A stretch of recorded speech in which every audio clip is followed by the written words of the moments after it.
Hello, എല്ലാവർക്കും classics വേൾഡിൻ്റെ പുതിയൊരു വീഡിയോയിലേക്ക് സ്വാഗതം. ഇന്നത്തെ നമ്മുടെ വീഡിയോ ഒരു ഇൻഫോർമേറ്റീവ് വീഡിയോ ആണ്. നമ്മളടുത്ത് ഒരു കുട്ടി ചെയ്യാൻ പറഞ്ഞിട്ട് ചെയ്യുന്നൊരു വീഡിയോ ആണ്. അപ്പോൾ വേജിനൽ സ്വെല്ലിങ്ങും അതുപോലെ തന്നെ UTI യൂറിനറി ട്രാക്ട് ഇൻഫെക്ഷനെ കുറിച്ചിട്ടാണ് പറയാൻ പറഞ്ഞിട്ടുള്ളത്. സോ നമുക്ക് ആദ്യം തന്നെ ഈ സ്വെല്ലിങ് ഓഫ് വെജീന എന്താണെന്നും പറയാം. അതായത് നമ്മുടെ ആ ഒരു ഭാഗത്ത് പ്രൈവറ്റ് പാർട്ടിൽ ഈ പറഞ്ഞ പോലെ വജീനയുടെ ഭാഗത്ത് വീർമത അല്ലെങ്കിൽ നീര് വെച്ചിട്ടുള്ള രീതിയിൽ കാണുന്നതിനെയാണ് സ്വെല്ലിംഗ് എന്ന് പറയുന്നത്. അപ്പോൾ ഈ സ്വെല്ലിംഗ് എന്ന് പറഞ്ഞു കഴിഞ്ഞാൽ സ്ത്രീകളിൽ കോമൺ ആയി കാണുന്ന ഒരു സംഭവമാണ്. ഇതിന് റീസൺ എന്ന് പറഞ്ഞു കഴിഞ്ഞാൽ ഇപ്പോൾ നമ്മുടെ ഒരു ഇൻ്റർകോഴ്സ് കഴിയുമ്പോൾ അത് ബിഫോർ അല്ല ആഫ്റ്റർ നമ്മുടെ ഒരു നോർമലായിട്ടുള്ളൊരു കേസാണ് ഈ ഒരു നമ്മുടെ ഈ സ്വെല്ലിംഗ് എന്ന് പറഞ്ഞു കഴിഞ്ഞാൽ വെജീനയുടെ സ്വെല്ലിംഗ് എന്ന് പറഞ്ഞു കഴിഞ്ഞാൽ. അപ്പോൾ ഇത് നമ്മൾ പേടിക്കേണ്ടതായിട്ടൊന്നുമില്ല. അത് ആ ഒരു ടൈം കഴിയുമ്പോൾ വന്നു കഴിഞ്ഞാൽ തന്നെ അത് പോവും. അല്ലെങ്കിൽ നമുക്ക് ഡോക്ടറൊക്കെ കണ്ടു കഴിഞ്ഞാൽ അതിനുള്ള മെഡിസിനും ഓയിൽമെൻറ്റും കാര്യങ്ങളൊക്കെ ഉണ്ട്. അപ്പോൾ അതൊക്കെ യൂസ് ചെയ്ത് കഴിഞ്ഞാൽ നമുക്കതിൻ്റെ റിസൾട്ട് കിട്ടും. പിന്നെ ഇത് ആ ഒരു റീസൺ കാരണം മാത്രമല്ല, അങ്ങനെയും സംഭവിക്കാം, കോമൺ ആയിട്ട് കാണുന്നതാണെന്നാണ് ഈ ഒരു രീതിയിൽ ഉണ്ടാവും ചിലർക്ക് ആഫ്റ്റർ ഇൻ്റർകോഴ്സ്. അപ്പോൾ അതാണ് ഒന്നാമത്തെ കാര്യം. പിന്നെ അലർജീസ് കാരണം നമുക്ക് ഉണ്ടാകും. അതായത് ഇപ്പോൾ ചില പ്രൊഡക്ട്സിന് നമുക്ക് അലർജി ഉണ്ടാകും. നമ്മളെ ഡിറ്റർജൻസ്, ഇപ്പോൾ സോപ്പ് പൊടി അങ്ങനത്തെ കാര്യങ്ങളൊക്കെ നമ്മുടെ ഡ്രസ്സിൽ നിന്ന് ശരിക്കും പോയിട്ടില്ലാച്ചെങ്കിൽ നമ്മൾ ഇടുമ്പോൾ നമുക്ക് അതിൽ നിന്ന് ഇറിറ്റേഷനും ഇച്ച്നെസ്സും കാര്യങ്ങളൊക്കെ വരും.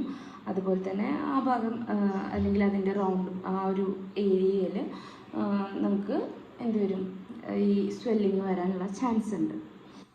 പിന്നെ അതുപോലെ തന്നെ നമ്മൾ പാഡ്സ് അതുപോലെ ടെമ്പൺസ് ഒക്കെ യൂസ് ചെയ്യുമ്പോൾ അല്ലെങ്കിൽ കോണ്ടംസ് കാര്യങ്ങളൊക്കെ യൂസ് ചെയ്യുമ്പോൾ അതിനും അലർജീസ് ഉണ്ടാവാം.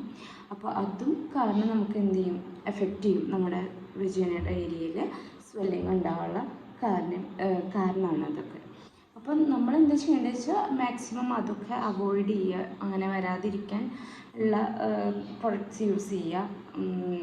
എന്താ പറയുക, ശ്രദ്ധിക്കുക. അങ്ങനെ ഉണ്ടെന്ന് തോന്നുകയാണെങ്കിൽ ഈ ഒരു കാരണം കൊണ്ടാണ് എന്താണ് നമുക്ക് അങ്ങനെ വരാനുള്ള കാരണം നമ്മൾ തന്നെ കണ്ടുപിടിക്കണം. നമ്മുടെ ഡ്രസ്സ് അലർജീസ് നമ്മുടെ ഡ്രസ്സിൽ നിന്നാണോ വരുന്നത്, അല്ലെങ്കിൽ നമ്മൾ യൂസ് ചെയ്യുന്ന എന്തെങ്കിലും പാഡ് അങ്ങനത്തെ നാപ്കിൻസിൽ നിന്നൊക്കെയാണോ നമുക്കുള്ളത് ശ്രദ്ധിക്കുക.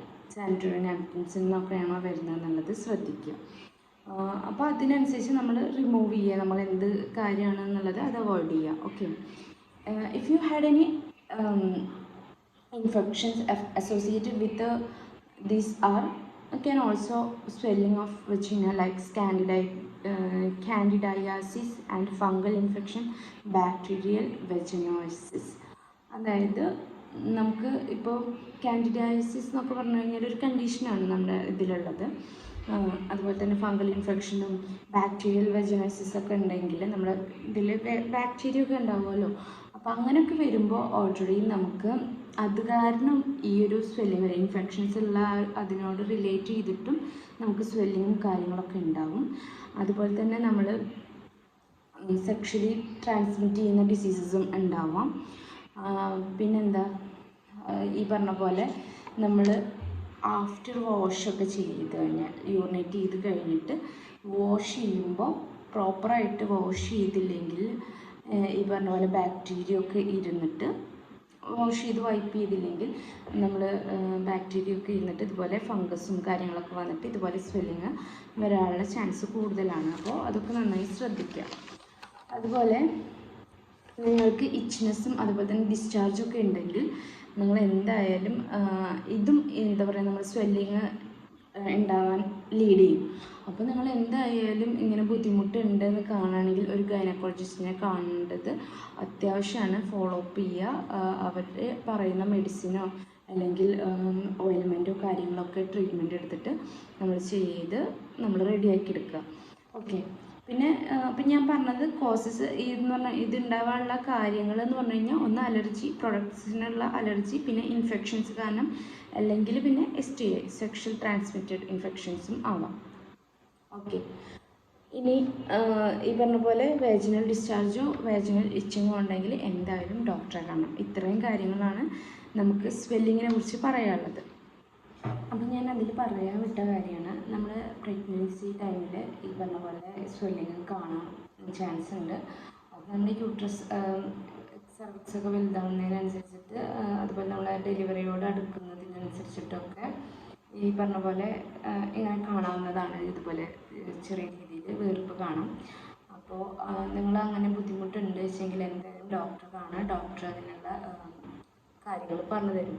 പിന്നെ ഞാൻ അറിയാലോ, ഞാൻ ഈ ഒരു മെഡിക്കൽ പ്രാക്ടീഷണറോ അങ്ങനെ ഒന്നുമല്ല, നോർമൽ ഒരു വുമണാണ്. ലൈക്ക് ഞാനൊരു എഞ്ചിനീയറാണ്. സോ ഇതിനോട് റിലേറ്റ് ചെയ്ത് കൂടുതലായിട്ട് പറഞ്ഞു തരാൻ എനിക്കറിയില്ല. എനിക്ക് കിട്ടിയ ഒരു നോളജ് ഞാൻ സെർച്ച് ചെയ്തിട്ടും അതുപോലെ ബുക്സ് വായിച്ചിട്ടൊക്കെ കിട്ടിയ ആ നോളജിൽ നിന്ന് പറഞ്ഞു തരുന്നതാണ് ഇത്രയും കാര്യങ്ങൾ. പിന്നെ ഈ പറഞ്ഞ പോലെ കൂടുതലായിട്ട് നമുക്ക് ബുദ്ധിമുട്ടും കാര്യങ്ങളുണ്ടെങ്കിൽ നിങ്ങൾ നല്ലൊരു ഗൈനക്കോളജിസ്റ്റിനെ കണ്ട് അതിന് വേണ്ട ട്രീറ്റ്മെൻറ്റും കാര്യങ്ങളും എടുക്കുക. അതുപോലെ ചോദിച്ചറിയുക എന്തുകൊണ്ടാണ്, എന്താണ് റീസൺ എന്നൊക്കെ ഉള്ളത്. ഇത് കോമൺ ആയിട്ടുള്ള കുറച്ച് കാര്യങ്ങളാണ് ഇപ്പോൾ ഞാൻ പറഞ്ഞു തന്നത്. നമുക്കിപ്പോൾ യൂട്യൂബ് സെർച്ച് ചെയ്താലോ അല്ലെങ്കിൽ ഗൂഗിൾ സെർച്ച് ചെയ്താലോ ഒക്കെ ഇത്തരം കാര്യങ്ങൾ കിട്ടുമല്ലോ. അങ്ങനെ ഞാൻ കണ്ടുപിടിച്ച കുറച്ച് കാര്യങ്ങളാണ് ഇതിൽ ഞാൻ പറയുന്നത്. അപ്പോൾ ചിലപ്പോൾ അധികം ഓവറായിട്ട് ഞാൻ എക്സ്പ്ലെയിൻ ചെയ്തിട്ടുണ്ടാവില്ല. നിങ്ങൾക്ക് ചിലപ്പോൾ മനസ്സിലായിട്ടില്ലെങ്കിൽ നിങ്ങൾ എന്തായാലും ഒരു ഡോക്ടറെ കാണാം. ഇനിയും ഞാൻ പറഞ്ഞു വിളിച്ച് നീട്ടുന്നില്ല. ലൈക്ക് നമ്മൾ യൂസ് ചെയ്യുന്ന പ്രൊഡക്ട്സിൽ നിന്നുള്ള അലർജീസ് ആവാം. ഈ ഡിറ്റർജൻറ്റും കാര്യങ്ങളും, സോപ്പ് പൊടി അല്ലെങ്കിൽ സോപ്പ് നമ്മൾ വാഷ് ചെയ്യുമ്പോഴൊക്കെ പ്രോപ്പറായിട്ട് വാഷ് ചെയ്ത് കഴുകി കളഞ്ഞില്ലെങ്കിൽ അല്ലെങ്കിൽ ഉണക്കം ശരിയായില്ലെങ്കിലൊക്കെ ഇതുപോലെയൊക്കെ വരാം. ഓക്കെ, അപ്പോൾ അത്രയും കാര്യങ്ങൾ ആണ് അതിനെപ്പറ്റി പറയാനുള്ളത്. ഇനി നമുക്ക് നേരെ UTIയിലേക്ക് പോവാം. UTI ഈ പറഞ്ഞ പോലെ മോസ്റ്റ്ലി നമ്മുടെ മെൻസിനേക്കാൾ കൂടുതലായിട്ട് വരുന്നത് 4%, അവരെക്കാൾ 4 times കൂടുതലായിട്ട് വരുന്നത് നമ്മുടെ സ്ത്രീകൾക്ക് തന്നെയാണ്. അതിന് കാരണം എന്താണെന്ന് വെച്ച് കഴിഞ്ഞാൽ നമ്മളെ യൂട്രൽ ലെങ്ത് ഉണ്ട്, നമ്മളെ വെജിന ടു ആനക്സിലേക്കുള്ള ആ ഒരു ലെങ്ത് കുറവായതുകൊണ്ട് തന്നെ ഈ പറഞ്ഞ പോലെ നമുക്ക് ബാക്ടീരിയസ് വരാനും അതുപോലെ പിടിച്ച് നിൽക്കൽ, അങ്ങനെ ചില സന്ദർഭങ്ങൾ പിടിച്ച് വെച്ചിട്ടൊക്കെ നമുക്ക് ഈ പറഞ്ഞ പോലെ യൂറിനറി ട്രാക്ട് ഇൻഫെക്ഷൻ കൂടുതലായിട്ട് വരും. അപ്പോൾ ഫസ്റ്റിന് നമുക്ക് കാരണങ്ങൾ എന്താണ് പറയാം. അപ്പം കാരണങ്ങളുടെ ഒപ്പം അതിനെ പ്രിവെൻറ്റ് ചെയ്യാവുന്നതും കൂടി ഒപ്പം പറഞ്ഞു പോവാം, അല്ലെങ്കിൽ രണ്ടായിട്ട് ടൈം അധികം വേസ്റ്റ് ആക്കുന്നില്ല. ഫസ്റ്റത്തെ കാര്യം എന്ന് പറഞ്ഞു കഴിഞ്ഞാൽ നമ്മൾ ബാത്റൂം യൂസ് ചെയ്യും അല്ലേ. ബാത്റൂം യൂസ് ചെയ്തിട്ട് നമ്മൾ പ്രോപ്പറായി വൈപ്പ് ചെയ്യണത് മിസ്റ്റേക്ക് പറ്റരുത്. അതായത് ബാക്കിൽ നിന്ന് ഫ്രണ്ടിലേക്ക് വൈപ്പ് ചെയ്യാൻ പാടില്ല. അപ്പോൾ നമ്മൾ കറക്റ്റായിട്ട് വൈപ്പ് ചെയ്യേണ്ട രീതി എന്താണെന്ന് വെച്ച് കഴിഞ്ഞാൽ ഫ്രണ്ടിൽ നിന്നും ബാക്കിലേക്ക് വൈപ്പ് ചെയ്യണം, തുടച്ച് നമ്മൾ നീറ്റാക്കി വെക്കണം. ഇല്ലെങ്കിൽ ഈ പറഞ്ഞ പോലെ അവിടെ ബാക്ടീരിയസൊക്കെ ഇരുന്നിട്ട് ഈ പറഞ്ഞ പോലെ യൂറിനറി ട്രാക്ട് ഇൻഫെക്ഷൻ വരും. രണ്ടാമത്തെ കാര്യം എന്താണെന്ന് വെച്ചാൽ നമ്മൾ സഫീഷ്യൻ്റായിട്ട് വെള്ളം കുടിച്ചില്ലെങ്കിൽ, നമ്മൾ കറക്റ്റായിട്ട് വെള്ളം നന്നായി കുടിക്കുക. കറക്റ്റായിട്ട് വെള്ളം കുടിച്ചില്ലെങ്കിൽ ഡീഹൈഡ്രേഷൻ സംഭവിക്കും, നമുക്ക് എന്തുണ്ടാവാം, യൂറിനറി ഇൻഫെക്ഷൻ ഉണ്ടാവാം. അപ്പോൾ നമ്മൾ ഒരു കൂളായിട്ടുള്ള വിൻ്റർ സീസൺ ആണെങ്കിൽ പോലും, നല്ല തണുവുള്ള ടൈമാണെങ്കിൽ മാക്സിമം അല്ലെങ്കിൽ മിനിമം എന്ന് പറഞ്ഞു കഴിഞ്ഞാൽ 2 ലിറ്റർ എങ്കിലും കുടിച്ചിരിക്കണം. 2 to 3 ലിറ്ററാണ് നമ്മൾ കൂൾ വിൻ്റർ സീസണിലാണെങ്കിൽ, അല്ലെങ്കിൽ ആ ഒരു തണുപ്പുള്ള അറ്റ്മോസ്ഫിയർ ആണെങ്കിൽ, റെയിനി സീസൺ ആണെങ്കിലും എന്താണെങ്കിലും 2 to 3 ലിറ്റേഴ്സ് വരെ നമ്മൾ എന്ത് ചെയ്യുക, വെള്ളം കുടിക്കുക. ഇനി ഹോട്ട് സമ്മറൊക്കെ ആണെന്ന് വെച്ചെങ്കിൽ, ലൈക്ക് ഇപ്പോൾ മാർച്ചൊക്കെയാണ് ഇപ്പോൾ തുടങ്ങി, ഇപ്പോൾ നല്ല ചൂടുണ്ട്, നിങ്ങൾ എന്ത് ചെയ്യുക, പ്രോപ്പറായിട്ട് 3 to 4 ലിറ്റേഴ്സോളം വെള്ളം കുടിക്കണം. ഇല്ലെങ്കിൽ യൂറിനറി ട്രാക്ട് ഇൻഫെക്ഷൻ വരും. രണ്ടാമത്തെ കാര്യം എന്താണെന്ന് വെച്ചാൽ, ഇനി അതിലും കൂടുതലായിട്ട് വരുന്നുണ്ടെങ്കിൽ നമ്മൾ നന്നായിട്ട് വെള്ളം കൺസ്യൂം ചെയ്യുക. മൂന്നാമത്തെ കാര്യം എന്ന് പറഞ്ഞു കഴിഞ്ഞാൽ നമ്മൾ ഫ്രീക്വൻ്റായിട്ട് ടോയ്ലറ്റ് യൂസ് ചെയ്യുക എന്നുള്ളതാണ്. റെസ്റ്റ് റൂം യൂസ് ചെയ്യുക. അതായത് 2 to 3 ഹവേഴ്സിൻ്റെ ഇടയിൽ നമ്മൾ എന്ത് ചെയ്യുക, ഇടയ്ക്കിടയ്ക്ക് ബാത്റൂമിൽ പോയിട്ട് യൂറിനേറ്റ് ചെയ്യുക. ഇല്ല വെച്ചെങ്കിൽ നമ്മൾ റിറ്റൻഷൻ ഇരിക്കുന്ന യൂറിൻ, അതായത് നമ്മൾ മൂത്രമൊഴിച്ച് കഴിഞ്ഞാലും കുറച്ച് എന്ത് ചെയ്യും, അവിടെ റിറ്റൻഷൻ കുറച്ച് അവിടെ ഉണ്ടാവും, ബാക്കി ഉണ്ടാവും എന്ന് പറയാം. അപ്പോൾ അതൊക്കെ ഇരുന്നിട്ട് നമ്മൾ ബാക്ടീരിയൽ കണ്ടാമിനേഷന് കാരണമാവും. അങ്ങനെ നമുക്ക് യൂറിനറി ഇൻഫെക്ഷൻ വരും. അപ്പോൾ നമ്മൾ ഒരു 2 to 3 ഹവേഴ്സ് കൂടുമ്പോൾ നമ്മൾ ടോയ്ലറ്റ് യൂസ് ചെയ്ത് കഴിഞ്ഞാൽ നമുക്ക് ഈ ഒരു ബുദ്ധിമുട്ട്, അതായത് നമ്മൾ പിടിച്ചു വെച്ചിട്ട് അല്ലെങ്കിൽ പിടിച്ചു വെച്ച ആ ഒരു യൂറിൻ എന്താ പറയുക, അങ്ങനെ ഇരുന്നിട്ട് നമുക്ക് ബാക്ടീരിയ വരുന്നത് തടയാം. പ്രോപ്പറായി വെള്ളം കുടിക്കുക, പ്രോപ്പറായിട്ട് വാഷ്റൂം റെസ്റ്റ് റൂം യൂസ് ചെയ്യുക. ഓക്കെ, ഇനി പിന്നെയുള്ള ഒരു കാര്യം എന്ന് പറഞ്ഞു കഴിഞ്ഞാൽ നമ്മൾ പബ്ലിക് ബാത്റൂമൊക്കെ യൂസ് ചെയ്യുമല്ലോ, അങ്ങനെയും നമുക്ക് യൂറിനറി ഇൻഫെക്ഷൻ വരാം. ഇപ്പോൾ ലൈക്ക് നമ്മളിപ്പോൾ വല്ല ബസ് സ്റ്റോപ്പ്, ബസ് സ്റ്റാൻഡ് അങ്ങനെയൊക്കെ പോകുമ്പോൾ പബ്ലിക് ടോയ്ലറ്റ്സ് ഒക്കെ ഉണ്ടാവും. അപ്പോൾ അവിടെയൊക്കെ ഇൻഫെക്റ്റഡ് ഏരിയാസ് ആണെങ്കിൽ നമുക്ക് യൂറിനറി ട്രാക്ട് ഇൻഫെക്ഷൻ വരുമെന്നാണ് പറയുന്നത്. അത് വെച്ചിട്ട് നമ്മൾ അതായത് എല്ലാവർക്കും കിട്ടുന്നല്ല, ഇൻഫെക്റ്റഡ് ആയിട്ടുള്ളതാണെങ്കിൽ ലൈക്ക് ബാക്ടീരിയ ഉള്ളതാണെന്ന് വെച്ചെങ്കിൽ നമുക്ക് യൂറിനറി ട്രാക്ട് ഇൻഫെക്ഷൻ കിട്ടാനുള്ള ചാൻസ് ഉണ്ട്. അപ്പോൾ അത് അവോയ്ഡ് ചെയ്യാൻ വേണ്ടിയിട്ട് നമുക്ക് ചെയ്യാൻ പറ്റുന്ന കാര്യം എന്ന് പറഞ്ഞു കഴിഞ്ഞാൽ best way to prevent it is നമ്മളെന്ത് ചെയ്യുക, യൂറിനറി സാനിറ്റൈസർ കിട്ടും നമുക്ക്. അതുപോലെ തന്നെ ഡിസ്പോസിബിൾ നാപ്കിൻസ് കിട്ടും. നമുക്ക് യൂസ് ചെയ്തിട്ട് നമുക്ക് ഇതാക്കാൻ പറ്റുന്ന നാപ്കിൻസ് ഉപയോഗിക്കും. നമ്മുടെ സീറ്റ് കവർ ചെയ്യാൻ പറ്റുന്ന ഒരു സംഭവമൊക്കെ കിട്ടും. നമ്മുടെ വാഷ്റൂം നമ്മൾ പബ്ലിക്കായിട്ട് ഇപ്പോൾ ട്രാവലൊക്കെ ചെയ്യണം, കൂടുതൽ ദൂരം ട്രാവൽ ചെയ്യുന്ന ആൾക്കാരൊക്കെ ആണെങ്കിൽ പബ്ലിക് ടോയ്ലറ്റ്സ് യൂസ് ചെയ്യും. അപ്പോൾ നമ്മളെ കയ്യിലൊരു ഡിസ്പോസിബിൾ ആയിട്ടുള്ള നാപ്കിൻസ്, സീറ്റ് കവർ നമ്മൾ മേടിച്ച് വയ്ക്കുക. അപ്പോൾ അതിൽ നിന്ന് നമുക്ക് പ്രൊട്ടക്റ്റ് ചെയ്യാൻ പറ്റും. അതുപോലെ തന്നെ നമ്മൾ പിന്നെ വരുന്നത് അൺപ്രൊട്ടക്റ്റഡ് ആയിട്ടുള്ള ഇൻ്റർകോഴ്സ് ഒക്കെ ഉണ്ടാകുമ്പോൾ അതും കോമൺ ആണ്. അപ്പോൾ അതിന് നമ്മൾ വേണ്ടത് ഹൈജീൻ, പ്രോപ്പറായിട്ട് ലോക്കൽ ഹൈജീൻസൊക്കെ നന്നായിട്ട് നോക്കുക എന്നുള്ളതാണ്. നല്ലപോലെ വാഷ് ചെയ്യുക, അങ്ങനത്തെ കാര്യങ്ങളൊക്കെ ശ്രദ്ധിക്കുക. ലോക്കൽ ഹൈജീനും മുന്നും ശേഷം നമ്മൾ ഇൻ്റർകോഴ്സിനും മുന്നേ അതുപോലെ തന്നെ ശേഷം നമ്മൾ ഗുഡ് ഹൈജീൻ നമ്മൾ കീപ്പ് ചെയ്യുക. പിന്നെ യൂറിനറി ഇൻഫെക്ഷൻ ആണോ എന്ന് എങ്ങനെ നമുക്ക് മനസ്സിലാവും? അപ്പോൾ നമുക്ക് നമ്മളെ കണ്ടീഷൻ, നമ്മുടെ ബോഡിയിൽ നമുക്ക് ഉണ്ടോ ഈ യൂറിനറി ട്രാക്ട് ഇൻഫെക്ഷൻ നമുക്ക് ഉണ്ടോ എന്ന് എങ്ങനെ നമുക്ക് മനസ്സിലാവാമെന്ന് ചോദിച്ചു കഴിഞ്ഞാൽ, ഇപ്പോൾ നിങ്ങൾക്ക് ഈ ഒരു ഞാൻ പറയുന്ന കുറച്ച് കാര്യങ്ങളുണ്ടെങ്കിൽ നിങ്ങൾ ഉറപ്പിച്ചു നിങ്ങൾക്ക് ഈ ഇൻഫെക്ഷൻ ഉണ്ട്, യൂറിനറി ട്രാക്ട് ഇൻഫെക്ഷൻ ഉണ്ടെന്ന് ഉറപ്പിക്കാം. അപ്പോൾ അതായത് ഇപ്പോൾ നമുക്ക് ഇങ്ങനെ യൂറിനേറ്റ് ചെയ്യുമ്പോൾ ബേണിങ്, പുകച്ചിലോ അല്ലെങ്കിൽ പെയിനോ ഒക്കെ ഉണ്ട് വെച്ചെങ്കിൽ അതിനർത്ഥം നമുക്ക് യൂറിനറി ട്രാക്ട് ഇൻഫെക്ഷൻ ഉണ്ടെന്നാണ്.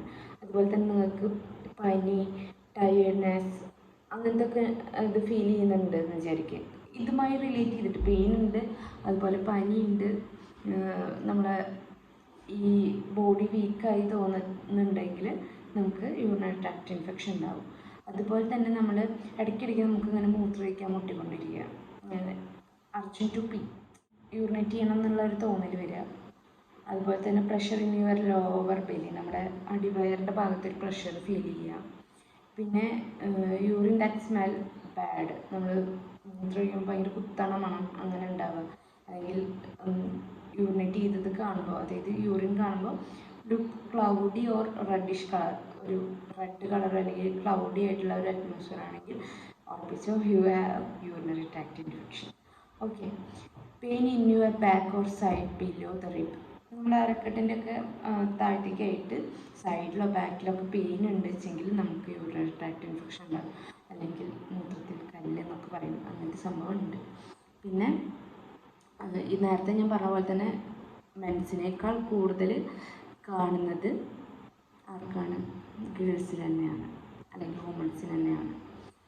സോ ഞാൻ ഈ പറഞ്ഞ കാര്യങ്ങൾ, അതായത് നമ്മൾ പ്രിവെൻറ്റ് ചെയ്യാനുള്ള കാര്യങ്ങൾ മെൻസിലായാലും വുമൺസിനായാലും ഒരേപോലെ ചെയ്യേണ്ടതാണ്. വെള്ളം നന്നായി കുടിക്കുക, പ്രോപ്പർ ഹൈജീൻ കീപ്പ് ചെയ്യുക. പിന്നെന്താ, പബ്ലിക് ടോയ്ലറ്റ്സ് ഒക്കെ യൂസ് ചെയ്യുമ്പോൾ ഇതുപോലെ ഡിസ്പോസിബിൾ ആയിട്ടുള്ള സീറ്റ് കവേഴ്സ് ഒക്കെ, നാപ്കിൻ സീറ്റ് കവേഴ്സൊക്കെ കിട്ടും, അതൊക്കെ യൂസ് ചെയ്യുക. അങ്ങനെ നമ്മൾ കറക്റ്റായിട്ട് ഫോളോ അപ്പ് ചെയ്താൽ നമുക്ക് ഇതിൽ നിന്നൊക്കെ രക്ഷപ്പെടാം. പിന്നെ ഏറ്റവും കൂടുതൽ higher risk of urinary tract infection എന്ന് പറഞ്ഞു കഴിഞ്ഞാൽ ഡയബറ്റീസ് ഉള്ള ആൾക്കാർക്ക് കൂടുതലായിട്ട് കാണാം. ഇപ്പോൾ നമ്മൾ കേട്ടിട്ടുണ്ടാവും ഈ ഷുഗറുള്ള ആൾക്കാർക്കൊക്കെ ക്ലൗഡി ആയിട്ടാണ് കാണുന്നത്, അങ്ങനെയൊക്കെ പറഞ്ഞു കേട്ടിട്ടുണ്ടാവും. അവർക്കൊക്കെ പെട്ടെന്ന് യൂറിനറി ട്രാക്ട് ഇൻഫെക്ഷൻ വരാൻ ചാൻസ് കൂടുതലാണ്. അതുപോലെ തന്നെ നമ്മൾ ഈ ട്യൂബ് ഇട്ടിട്ടുള്ള ആൾക്കാർ, ബ്ലാഡറിലേക്ക് ട്യൂബ് ഇട്ടുള്ള ആൾക്കാർ, അതുപോലെ തന്നെ എന്തെങ്കിലും ഇഞ്ചുറീസ് ഒക്കെ പറ്റിയിട്ട് അവർക്ക് ട്യൂബ് ഇടുക അങ്ങനെ എന്തെങ്കിലുമൊക്കെ ഉണ്ടായിട്ടുണ്ടെങ്കിൽ അവർക്കും ഈ യൂറിനറി ട്രാക്ട് ഇൻഫെക്ഷൻ വരാൻ ചാൻസ് കൂടുതലാണ്. അപ്പോൾ അവരും നന്നായി വെള്ളം കുടിച്ച്, ഈ രണ്ടുപേരും ഡയബറ്റീസ് ആണെങ്കിലും ഇങ്ങനെ ട്യൂബൊക്കെ ഇട്ട് കിടക്കുന്ന ആൾക്കാരാണെങ്കിലും നന്നായി വെള്ളം കുടിച്ചിട്ട് ഇതാക്കുക, അല്ലെങ്കിൽ യൂറിനറി ട്രാക്ട് ഇൻഫെക്ഷൻ വരും. പിന്നെ നമുക്ക് ഉണ്ടെന്ന് കണ്ടു കഴിഞ്ഞാൽ നമ്മൾ വെള്ളം കുടിക്കാതാക്കുക എന്നുള്ള ചെറിയ ഇത് കണ്ടാൽ തന്നെ നമ്മളത് ഇതാക്കുക. അങ്ങനെ വരാതിരിക്കാൻ നമ്മൾ ഫസ്റ്റ് തന്നെ നോക്കുക. എപ്പോഴും നമ്മൾ നന്നായിട്ട് ഈ പറഞ്ഞ കാര്യങ്ങളൊക്കെ ശ്രദ്ധിക്കുക, വെള്ളം കുടിക്കുകയൊക്കെ ചെയ്യുക. എന്നിട്ടും മടിയാണ് വെച്ചെങ്കിൽ നമ്മളെ മനുഷ്യന്മാരുടെ കണ്ടീഷനാണ്, ചില സമയത്ത് നമ്മൾ പ്രോപ്പറായിട്ട് ഈ പറഞ്ഞ കാര്യങ്ങളൊന്നും ചെയ്യില്ല. അപ്പോൾ നമ്മൾ എന്ത് ചെയ്യുക, അത് നമുക്ക് യൂറിനറി ട്രാക്ട് ഇൻഫെക്ഷൻ ഉണ്ടെങ്കിൽ നിങ്ങൾ എന്തായാലും ഡോക്ടറെ കാണണം. കാരണമൊന്നല്ല ഈ പറഞ്ഞ ആൾ, നമ്മൾ സിമ്പിളാണെന്ന് വിചാരിക്കുന്ന കാര്യങ്ങൾ നമ്മുടെ കിഡ്നിയും കാര്യങ്ങളൊക്കെ ഉള്ളതാണ്, എഫക്റ്റ് ചെയ്യും. അപ്പോൾ അതൊന്നും ഇല്ലാതിരിക്കാൻ മരുന്ന് അവർ ആൻറ്റിബയോട്ടിക്സൊക്കെ തരും. അപ്പോൾ ആ ട്രീറ്റ്മെൻറ്റൊക്കെ നമ്മൾ എടുക്കുക.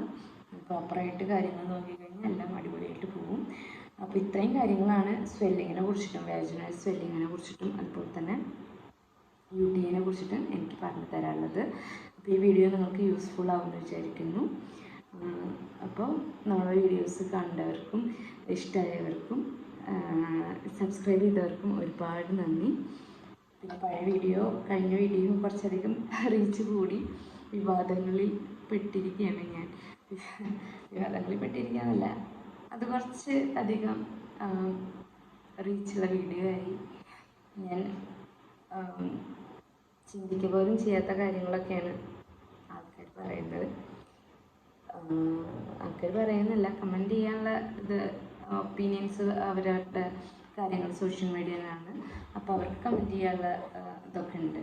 അപ്പോൾ ചിലത് എനിക്കിഷ്ടമാവാത്തത് ഞാൻ റിപ്പോർട്ടൊക്കെ അടിച്ച് കളയൂട്ടാ. ബിക്കോസ് അത് എൻ്റെ ഇതാണ്, ഞാൻ അക്സെപ്റ്റ് ചെയ്യണോ വേണ്ട എന്നുള്ളത് എൻ്റെതാണ്. നിങ്ങൾക്ക് പറയാനുള്ളത് പറയാം, നോ പ്രോബ്ലം. അത് വെച്ചിട്ട് വായി തോന്നിയതൊക്കെ പറയാൻ പറ്റില്ല. ഓക്കെ, അത്രയൊക്കെ ഉള്ളൂ പറയാനുള്ളത്. നിങ്ങൾ കുറേ പേര് സപ്പോർട്ട് ചെയ്തിട്ട് സബ്സ്ക്രൈബ് ചെയ്തവരുണ്ട്, അവർക്കൊക്കെ ഒരുപാട് നന്ദി. പിന്നെ നമ്മളെ ഇനിയുള്ള വീഡിയോസ് കാണാൻ വേണ്ടിയിട്ട് ആദ്യമായിട്ട് കാണുന്നവരാണെങ്കിൽ എന്തെങ്കിലും സബ്സ്ക്രൈബ് ചെയ്ത് സപ്പോർട്ട് ചെയ്യുക. പിന്നെ നമുക്കൊരു ആഗ്രഹങ്ങളും കുറച്ച് കാര്യങ്ങളൊക്കെ ഉണ്ട്, അതിനാണ് ഈ യൂട്യൂബ് തുടങ്ങിയിട്ടുള്ളത്. ലൈക്ക് നിങ്ങളെ ആരെയും വഴി തെറ്റിക്കാൻ വേണ്ടിയിട്ടോ ഒന്നുമല്ല നമ്മൾ യൂട്യൂബ് തുടങ്ങിയിട്ടുള്ളത്. ഞങ്ങൾ ഈ ഒരു ഇൻ്റർകാസ്റ്റ് ലവ് മാരേജ് നിങ്ങൾ എന്താ പറയുക, ഞങ്ങളെ കണ്ടുപിടിക്കുന്നത് ഞങ്ങൾ ഒരിക്കലും പറയില്ല. ഞങ്ങൾ ചെയ്ത തെറ്റ് തന്നെയാണ് പാരൻസിനെ ബുദ്ധിമുട്ടിച്ചതും, അതുപോലെ തന്നെ ചെയ്യാൻ പാടാത്തത് ചെയ്തു. ബട്ട് എന്നിരുന്നാലും എന്തൊക്കെ തന്നെ ആണെങ്കിലും അതൊക്കെ മാറ്റി നിർത്തി കഴിഞ്ഞ് കഴിഞ്ഞാൽ ആസ് എ ഹ്യൂമൻ ബീയിങ് ഞങ്ങൾ രണ്ടാളും നല്ല ലൈഫിൽ പോയിക്കൊണ്ടിരിക്കുകയാണ്. ഞങ്ങൾ തമ്മിൽ പ്രശ്നങ്ങളൊന്നുമില്ല. പിന്നെ ബാക്കിയുള്ള കാര്യങ്ങളൊക്കെ അതൊക്കെ ഞങ്ങൾ തമ്മിലുള്ള കാര്യങ്ങൾ, ഞങ്ങളുടെ ഉള്ളിലുള്ള കാര്യങ്ങളാണ്. ഈ പറഞ്ഞ പോലെ നിങ്ങളെ ബോധ്യപ്പെടുത്തേണ്ട ഒരു കാര്യമില്ല. ഞാൻ മുന്നേ വീഡിയോയിൽ ഞാൻ പറഞ്ഞിട്ടുണ്ടായിരുന്നു, ഈ വീഡിയോ എല്ലാവർക്കും വേണ്ടിയുള്ളതല്ല.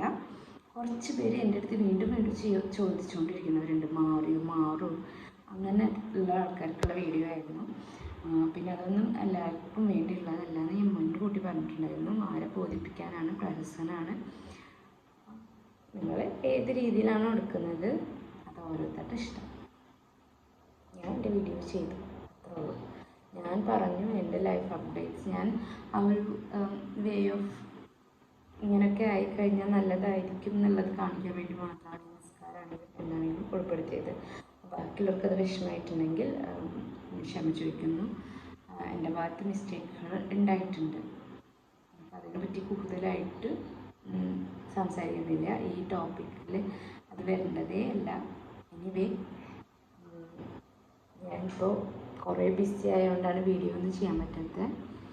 അപ്പോൾ മുന്നെയൊക്കെ ഉറങ്ങി എല്ലാം സൈലൻ്റായിട്ട് രാത്രി 11 മണി 12 മണി നേരത്താണ് വീഡിയോ എടുക്കുന്നത്. അപ്പോൾ അതിൻ്റേതായിട്ടുള്ള കുറവുകളും കാര്യങ്ങളൊക്കെ ഉണ്ട്. നിങ്ങൾ ക്ഷമിക്കുന്നു വിചാരിക്കുന്നു. Anyway, bye, see you, take care.